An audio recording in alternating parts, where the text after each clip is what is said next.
জামাত ইসলাম একা ইলেকশন করে যদি 5টা সিটও পায়, আমি আল্লাহকে হাজের নাজের জেনে বলছি যে আমার রাজনীতি শিখা হয় নাই। লাফানো যেতে পারে, অনেক টাকা পয়সা আছে ওদের,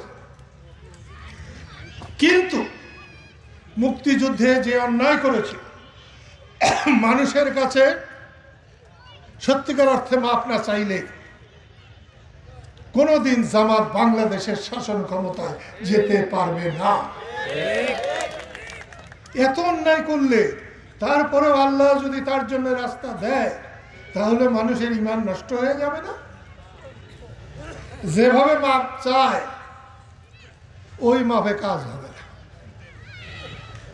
আল্লাহর কাছে যেভাবে কাঁদলে আল্লাহ কবুল করে, বাংলার মানুষের কাছে জামাতকে ওইভাবে কাঁদতে হবে, ওইভাবে মাপ চাইতে হবে।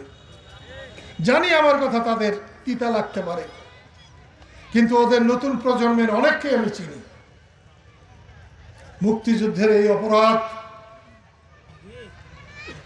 তারা দেশের মানুষ মাফ না করলে আল্লাহ রাব্বুল আলামিনেরও মাফ করার কোনো ক্ষমতা নাই।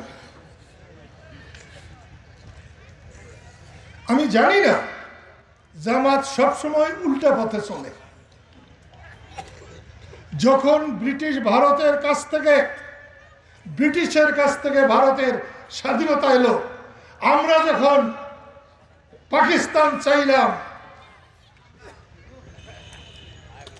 আমি তো বিড়ি খাই না, কইতে আমার ভালো লাগে না, স্লোগানটা ছিল কান মে বিড়ি মুহ মে পান লড়কে লেঙ্গে পাকিস্তান। এই ছিল স্লোগান,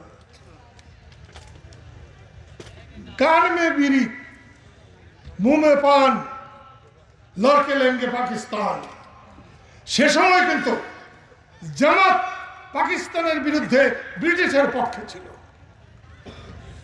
আমরা যখন লাখ লাখ মানুষ জীবন দিলাম, মা বোন তার সম্মান হারালো, ঘর বাড়ি পুড়ল, তখন এই বাংলাদেশের বিরুদ্ধে জামাত ইসলাম দাঁড়াইল।